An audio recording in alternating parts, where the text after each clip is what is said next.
Hello student, हम पढ़े थे किरण प्रकाशिकी का पार्ट सेकेंड, प्रकाश का अपवर्तन। ओके, और इसमें अभी तक हमने पढ़ लिया है प्रकाश के पूर्णांतरिक परावर्तन, उसकी शर्तें एवं उसके अनुप्रयोग। तो पूर्णांतरिक परावर्तन के अनुप्रयोग में हमें दो अनुप्रयोग पढ़ना था, उस पर आधारित दो युक्तियों का अध्ययन करना था। ठीक है, जैसे पूर्ण परावर्तक प्रिज्म और दूसरा है प्रकाशिक तंतु, है ना। तो इससे पहले वाले लेक्चर्स में, वीडियो में हमने पढ़ा है पूर्ण परावर्तक प्रिज्म के बारे में। ठीक है, अब नेक्स्ट आज हम पढ़ने वाले हैं प्रकाशिक तंतु के बारे में। ओके, तो प्रकाशिक तंतु क्या होता है और ये किस तरह से कार्य करता है ना, इसको थोड़ा सा समझने के लिए बच्चों, ठीक है, पहले हम इसका कंस्ट्रक्शन, इसकी वर्किंग, इसका कार्य विधि समझेंगे। लेकिन उससे पहले, ठीक है, हम प्रकाशिक तंतु कैसा होगा और कैसा दिखता होगा, तो इसको इमेजिन करने के लिए आप थोड़ा सा एक दो एग्जांपल, है ना, समझ सकते हो एग्जांपल से। जैसे, है ना, आपने मार्केट में देखे होंगे जो, ठीक है, कि मार्केट में हमें कुछ इस तरह के, है ना, डेकोरेशन के लिए कुछ सामग्री मिलती है। जैसे नोट किया होगा आपने कभी कि ऐसे एक पॉट में ऐसे छोटे छोटे से, ठीक है, पतले पतले वायर होते हैं और इन वायर्स पर हमें यहाँ पर लाइट चमकता हुआ दिखाई देता है। तो ये जो है हमारा, ठीक है, ये जो पतले पतले वायर जैसे हमें दिखते हैं, यही हमारे क्या होते हैं, प्रकाशिक तंतु होते हैं, है ना। ये उसका सबसे सरलतम उदाहरण है जो हमें आसानी से देखने के लिए मिल जाता है। फिर इन प्रकाशिक तंतुओं की क्या बनाई जाती है, केबल बनाई जाती है ना। अब ये केबल कैसे बनाई जाती है, ठीक है, इसका अगर हम बड़े लेवल पे उपयोग करना चाह रहे हैं सिग्नलों के स्थानांतरण के लिए, तो फिर इसकी बड़ी बड़ी केबल्स बनाई जाती है। तो केबल कैसे बनाई जाती होगी, केबल कैसी दिखाई देती होगी, तो आप इसको समझने के लिए एग्जांपल ले सकते हो हमारी टीवी की, है ना, जो डिश टीवी और डिश एंटीना और टीवी को कनेक्ट करने के लिए बीच में जो केबल लगी होती है जो, है ना, तो उसकी केबल, है ना, जनरली अपने सभी ने देखी होगी हमारे घर में जो टीवी और, ठीक है, उसमें केबल होती है। ठीक है, तो डिश टीवी को डिश एंटीने से कनेक्ट करने के लिए जो केबल यूज की जाती है, बिल्कुल वैसी ही केबल के समान हमारा ऑप्टिकल फाइबर या प्रकाशिक तंतु से बनी हुई केबल बनाई जाती है ना। तो ठीक है, अब हम समझते हैं कि प्रकाशिक तंतु क्या है और किस तरह से कार्य करता है।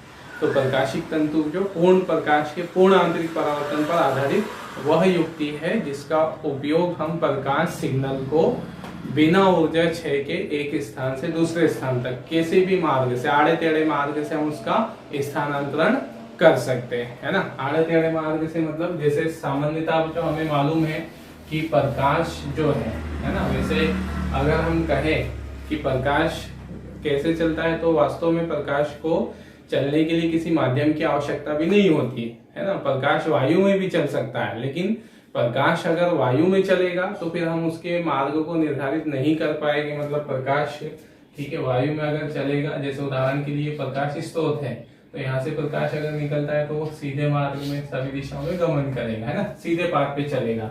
लेकिन अगर हम प्रकाश को किसी ऐसे आड़े टेढ़े मार्ग से ऐसे यहाँ कहीं ऐसे भेजना चाह रहे हो, है ना, इस तरह से, तो फिर हम इसके लिए किसका उपयोग करते हैं, प्रकाशिक तंतु का। मतलब प्रकाश को हम प्रकाशिक तंतु की सहायता से आड़े टेढ़े मार्ग में, किसी भी तरह के मार्ग में गमन करवा सकते हैं। ओके, तो ये, ठीक है, प्रकाशिक तंतु की परिभाषा हुई कि प्रकाशिक तंतु क्या है। तो हम कहेंगे प्रकाशिक तंतु पूर्ण आंतरिक परावर्तन पर आधारित वह युक्ति है जिसके द्वारा प्रकाश सिग्नल को उसकी तीव्रता में या उसकी ऊर्जा में कमी हुए बिना स्थानांतरित किया जा सकता है। ठीक है, अब इसकी संरचना हम समझते हैं कैसे बना होता है।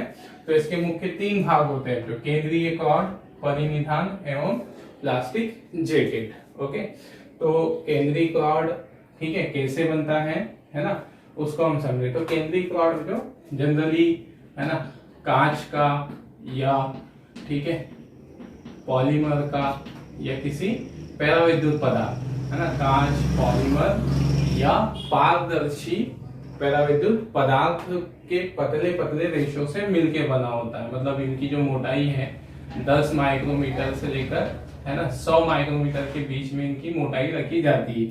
ठीक है। कांच के पतले रेशे हो गए, मतलब तंतु का मतलब क्या होता है ना, तो तंतु का मतलब होता है जो रेशा है, एक प्रकार का धागा है ना, धागा।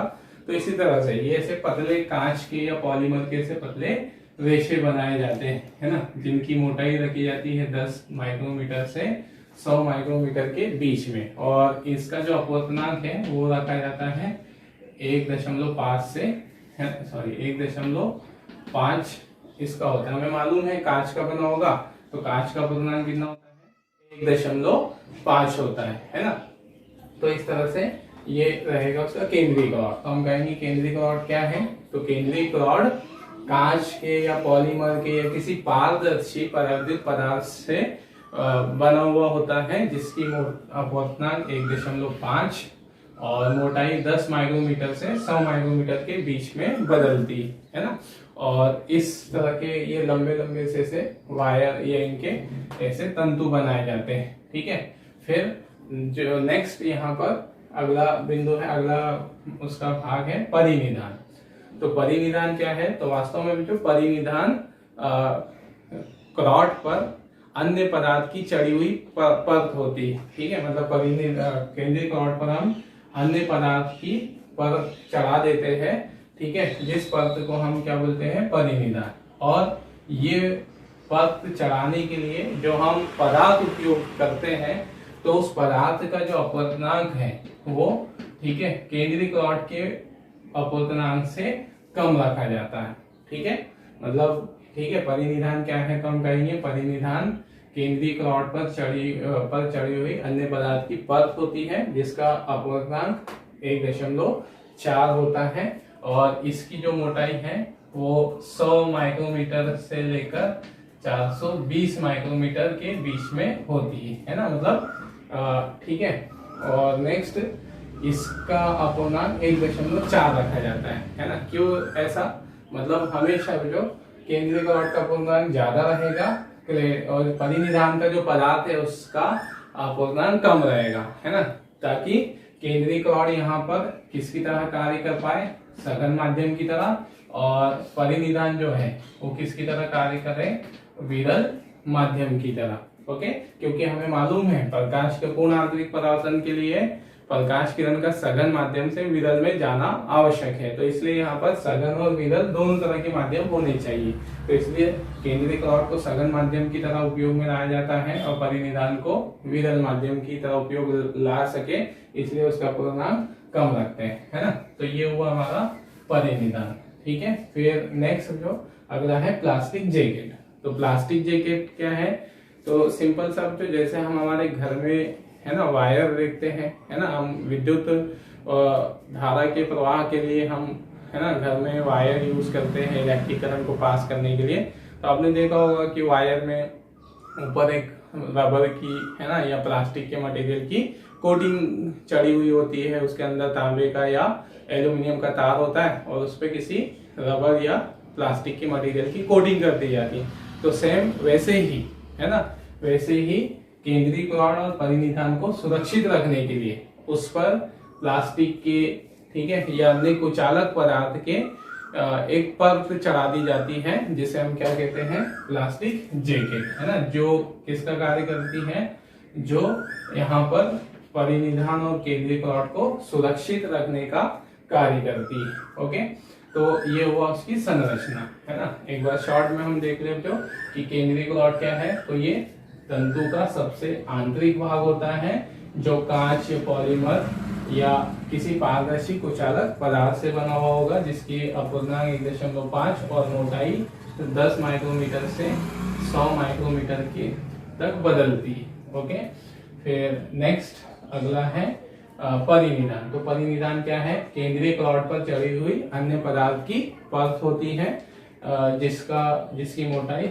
100 माइक्रोमीटर से, ठीक है, 420 माइक्रोमीटर तक रखी जाती है, और इसका अपवर्तनांक सापेक्षिक रूप से केंद्रीय रॉड के अपवर्तनांक से कम होता है, जिसका मान 1.4 होता है, ठीक है। फिर नेक्स्ट है प्लास्टिक जैकेट। तो प्लास्टिक जैकेट क्या हो गई हमारे यहाँ पर, परिनिधान और केंद्रीय रॉड को सुरक्षित रखने के लिए, ठीक है, उन पर चढ़ी हुई रबर या प्लास्टिक अन्य पदार्थ की परत होती है, जो दोनों को सुरक्षित रखती है ना। तो ये होगी उसकी संरचना। अब एक चीज ध्यान रखिए बेटो, जैसे हमने यहाँ पर मोटाई दिखाई है 10 माइक्रोमीटर से 100 माइक्रोमीटर, है ना। तो कोई ऐसा एग्जैक्ट वैल्यू नहीं है ये कि 10 माइक्रोमीटर से 100 माइक्रोमीटर की ही रखी जाएगी, है ना। इसकी वैल्यू थोड़ी सी कम ज्यादा भी हो सकती है ना। हमने अप्रॉक्स उसकी एक वैल्यू बताई है कि जैसे हमने परिनिधान लिखा है 100 माइक्रोमीटर से 420 माइक्रोमीटर, तो ऐसा नहीं कि एग्जैक्ट हम 420 पर ले जाके खत्म कर देंगे, उससे ज्यादा नहीं रख सकते और उससे कम नहीं रख सकते, ऐसा नहीं है ना।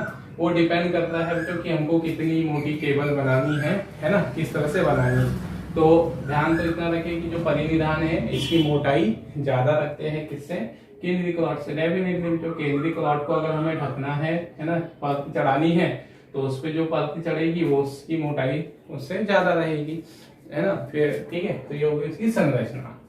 अब ये कार्य कैसे कर रहा है, पूर्णांतरिक परावर्तन के सिद्धांत पर आधारित है, ठीक है। इसकी कार्य विधि हम समझते हैं। तो ये जो हो गई है ना, ये हमारी क्या हो गई, ये पूरी प्रकाशिक तंतु केबल हो गई। ओके, मतलब हम इसे प्रकाशिक तंतु केबल बोलते हैं अगर हम ये प्लास्टिक देके ऐसे इसको चढ़ा के ऐसे बना देते हो, है ना।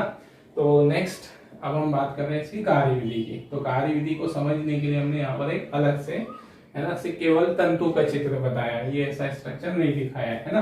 तो यहाँ पर ये जो खाली बीच का जो खाली स्थान दिख रहा है तो ये वाला, ये किसको दर्शा रहा है, ये क्लॉट को, ठीक है। ये किसे दर्शा रहा है, यहाँ पर क्लॉट को दर्शा रहा है ये, ओके, केंद्रीय क्लॉट। और ये जो हम ऐसे, ठीक है, जालीदार स्ट्रक्चर दिखा रहे हैं, ये किसको दर्शा रहा है, परिनिधान को बता रहा है, ठीक है।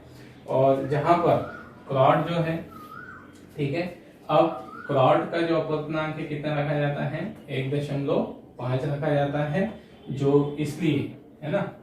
और जो हमारा परिनिधान है इसका अपवर्तनांक 1.4। तो क्लॉट जो है किसकी तरह कार्य करने लग जाता है, सघन माध्यम की तरह। परिनिधान किसकी तरह कार्य करने लग जाता है, विरल माध्यम की तरह। ओके, अब यहाँ से, ठीक है, जिन भी सिग्नल को हमें भेजना हो, है ना, जो भी हमारे सिग्नल हो, जो प्रकाशिक सिग्नल, ठीक है, तो उस प्रकाशिक सिग्नल को, ठीक, के प्रकाशिक तंतु के एक सिरे पर कुछ अल्प कोण, अल्प मतलब 40 डिग्री से कम कोण पर इसको हम आपतित करवाते हैं। ओके, तो इसे छोटे कोण पर प्रकाशिक तंतु के अंदर, ठीक है, पर आपतित करवाया जाता है। तो जैसे ही प्रकाश सिग्नल प्रकाशिक तंतु के अंदर प्रवेश करेगी, है ना, तो उसका अपवर्तन होगा, ठीक है। जैसे मान लो बाहर का माध्यम वायु है, तो वायु से वो किसमें प्रवेश कर गई, कांच में, है ना। केंद्रीय क्लॉट हमारा कांच का है, तो कांच में प्रवेश कर जाने पर उसका अपवर्तन होगा, और अपवर्तन के कारण वो अपने मार्ग से हट जाएगी, किसी एक दिशा में मुड़ जाएगी। ओके, तो अपवर्तन के कारण वो अपनी प्रारंभिक मार्ग से मुड़ जाती है, दूर हट जाती है, और वो मुड़कर किसकी ओर चलेगी, परिनिधान की ओर। और परिनिधान और केंद्रीय क्लॉट के सीमा पृष्ठ पर वो उस पर आपतित होती है, और यहाँ हमेशा वो इस तरह से आपतित होती है कि यहाँ आपतन कोण का मान, ठीक है, सदैव किससे ज्यादा होता है, आवश्यक क्रांतिक कोण से, ठीक है। तो यहाँ, ठीक है, प्रकाशिक तंतु में जैसे ही प्रकाश को आपतित करवाया जाएगा, अपवर्तन के कारण प्रकाश किरण किसी एक दिशा की ओर झुक जाएगी, और कहाँ जाकर टकराएगी, वो परिनिधान पर, है ना। तो परिनिधान पर वो सदैव ऐसे ही टकराएगी जो कि आपतन कोण का मान वहां पर आवश्यक क्रांतिक कोण से ज्यादा होगा, है ना। और तो फिर यहाँ पर जो प्रकाश किरण है वो पूर्ण आंतरिक परावर्तन का पालन करेगी, है ना, क्योंकि वो पूर्ण आंतरिक परावर्तन की दोनों शर्तों को पालन कर रही है। जैसे पूर्ण आंतरिक परावर्तन की दो शर्त क्या थी कि प्रकाश किरण सघन से कहा जाना चाहिए, विरल में, और आपतन कोण का मान अधिक होना चाहिए, किससे, क्रांतिक कोण से। तो आप समझ सकते हो यहाँ पे जो हमारा कांच है वो किसकी तरह कार्य कर रहा है ना, जो हमारा क्लॉट है सघन, और जो, ठीक है, परिनिधान है वो विरल। तो प्रकाश किरण सघन से किस में जा रही है, विरल में ही जा रही है, और आपतन कोण का मान किससे अधिक ही है, क्रांतिक कोण से। तो इस प्रकार वो सघन से चलकर जब किस पे आपतित होगी, परिनिधान पर, तो आपतन कोण अधिक हो जाने का क्रांतिक कोण से, तो फिर वो किसका पालन करेगी, पूर्ण आंतरिक परावर्तन। और पूर्ण आंतरिक परावर्तन के पश्चात वो वापस मुड़ जाएगी, ठीक है। और किस वापस मुड़कर कहाँ जाएगी, परिनिधान के विपरीत पृष्ठ पर जाकर टकराती है। ओके, फिर परिनिधान के विपरीत पृष्ठ पर टकराएगी तो सेम यहाँ पर भी फिर से वही स्थिति बनेगी कि यहाँ पर फिर पुनः आपतन कोण का मान अधिक हो जाएगा किससे, क्रांतिक कोण से। तो फिर प्रकाश किरण ओके यहाँ फिर से पूर्णांतिक परावर्तन का पालन करेगी, फिर परिनिधान के विपरीत पक्ष पर टकराएगी। तो प्रत्येक बार जो वो पूर्णांतरिक परावर्तन उसका होगा और इस तरह से वो बार बार पूर्णांतरिक परावर्तित होकर, है ना, कहाँ पर आ जाती है, तंतु से बाहर आ जाती है। ओके, तो इस प्रकार से ये होगा जो उसकी कार्यविधि का तरीका कि वो इस तरह से कार्य करता है ना। तो ठीक है, क्या लिख देंगे हम उसकी कार्यविधि, तो यहाँ पर वैसे मैंने लिख दी है, ठीक है, ताकि आपको नोट्स बनाने में आसानी हो, है ना। लेकिन फिर भी लिखना क्या है, किस तरह से लिखना है ना, एक बार हम उसको समझ ले, ताकि अगर हमारे दिमाग में जो इमेज बन जाए कि लिखना क्या क्या होता है, इसमें कैसे समझाना होता है, तो फिर हमें ये कार्यविधि रटने की या, है ना, इसे याद करने की कोई आवश्यकता नहीं होगी, है ना। तो सबसे पहले तो यहाँ पर ये बता दे जो कि प्रकाशिक तंतु में क्लाउड का पूर्णांक, परिनिधान का पूर्णांक कितना कितना होता है, कौन सघन की तरह कार्य कर रहा है और कौन विरल की तरह। ओके, तो ठीक है, क्या लिखेंगे हम यहाँ पर, प्रकाशिक तंतु में केंद्रीय क्लाउड का पूर्णांक 1.5 होता है तथा परिनिधान का अपूर्णांक 1.4 होता है। अर्थात केंद्रीय क्लॉड यहाँ सघन माध्यम की तरह और परिनिधान यहाँ विरल माध्यम की तरह कार्य करती है। ओके, फिर नेक्स्ट, अब जब प्रकाशिक तंतु में प्रकाश सिग्नल आपतित किए जाते हैं, है ना, किसी अल्प कोण पर प्रकाश किरण किसी अल्प कोण पर आपतित होती है, तो वह अपवर्तन के कारण, है ना, तो वह अपवर्तन के कारण अपनी प्रारंभिक दिशा से मुड़ जाती है और परिनिधान पर आपतित होती है। जहां परिनिधान पर आपतन कोण का मान अधिक होता है क्रांतिक कोण से, जिसके कारण प्रकाश किरण पूर्ण आंतरिक परावर्तन का पालन करती है और पूर्ण आंतरिक परावर्तन का पालन करती है। पूर्ण आंतरिक परावर्तन के पश्चात परिनिधान के विपरीत पृष्ठ पर टकराती है, जहां फिर से आपतन कोण का मान अधिक होगा क्रांतिक कोण से तथा प्रकाश किरण पुनः पूर्ण आंतरिक परावर्तन का पालन पूर्ण आंतरिक परावर्तित होगी। और यही क्रिया तब तक चलते रहेगी जब तक कि आपतन कोण का मान अधिक है क्रांतिक कोण से, या जब तक कि प्रकाश किरण प्रकाशिक तंतु से बाहर नहीं हो जाती। ओके, तो ये था जो उसकी कार्यविधि, है ना, लिखने का तरीका।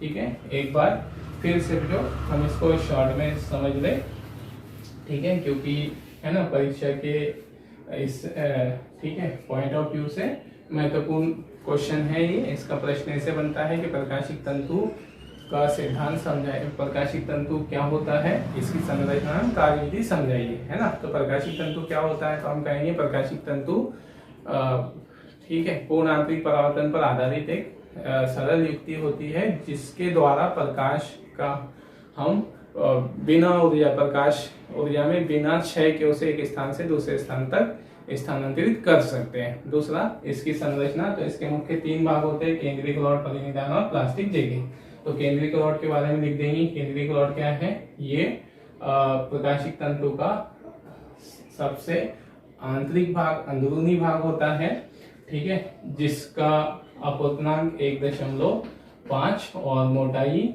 10 माइक्रोमीटर से 100 माइक्रोमीटर के बीच होती है। ओके, फिर नेक्स्ट परिनिधान। परिनिधान क्या है, ये केंद्रीय क्लॉड पर चढ़ी हुई अन्य पदार्थ की परत होती है, जिसकी अपूर्णांक 1.4 और जिसकी मोटाई 100 माइक्रोमीटर से 420 माइक्रोमीटर तक होती है। ठीक है, फिर नेक्स्ट है प्लास्टिक जैकेट। तो प्लास्टिक जैकेट क्या है, ये परिनिधान और केंद्रीय क्लॉड को सुरक्षित रखने के लिए उसमें अन्य पदार्थ, रबर या प्लास्टिक की परत चढ़ा देते हैं, ठीक है, उसे हम प्लास्टिक जैकेट कहते हैं। ठीक है, फिर नेक्स्ट उसकी वर्किंग हम समझा देंगे, कार्यविधि।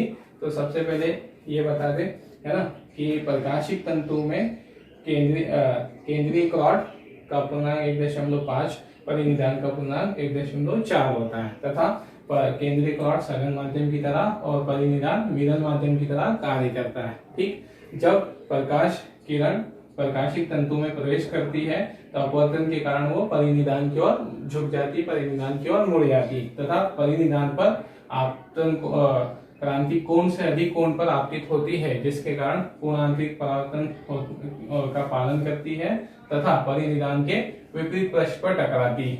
ओके, फिर पुनः विपरीत पृष्ठ पर आपतन कोण का मान अधिक होता है क्रांतिक कोण से, जहां प्रकाश किरण का पुनः पूर्णांतरिक परावर्तन होता है और ये क्रिया तब तक निरंतर चलते रहती है जब तक कि प्रकाश किरण आपतन कोण का मान अधिक हो क्रांतिक कोण से, या जब तक कि प्रकाश किरण तंतु से बाहर नहीं हो जाती। ओके, तो ये उसकी कार्य विधि जो यहाँ पर हमने लिखा है। तो इस प्रकार से हम यहाँ पर पूर्ण प्रकाश तंतु के द्वारा प्रकाश को बिना ऊर्जा क्षय के, ठीक है, हम एक स्थान से दूसरे स्थान तक स्थानांतरित कर सकते हैं, है ना। और बिना ऊर्जा क्षय के क्यों कह रहे हैं हमने पढ़ा है फिर इससे पहले पूर्ण आंतरिक परावर्तन और सामान्य परावर्तन में क्या अंतर है कि पूर्ण आंतरिक परावर्तन में प्रकाश सिग्नल ठीक है कि कोई ऊर्जा अवशोषित नहीं होती। जैसे प्रकाश अगर सघन माध्यम से विरल में जा रहा हो, ठीक है, तो यहाँ पर अगर हमने कहा कि 100% प्रकाश ऊर्जा आपतित हुई है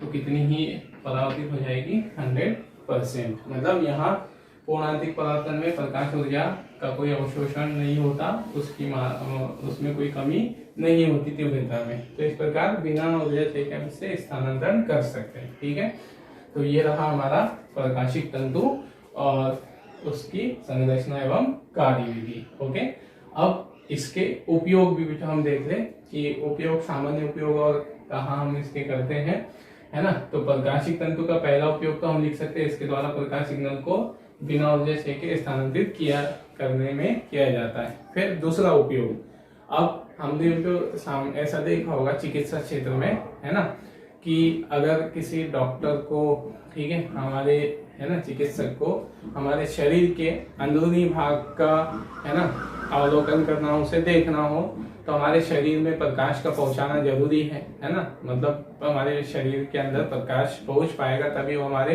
बॉडी के इंटरनल पार्ट को देख पाएगा, है ना। तो फिर हमारे शरीर में प्रकाश कैसे भेजा जाता है ना, क्योंकि प्रकाश को जो वांछित जगह पे भेजने के लिए उसका मार्ग शरीर में अगर वो जा रहा है तो आड़े टेढ़े मार्ग से जाना पड़ेगा।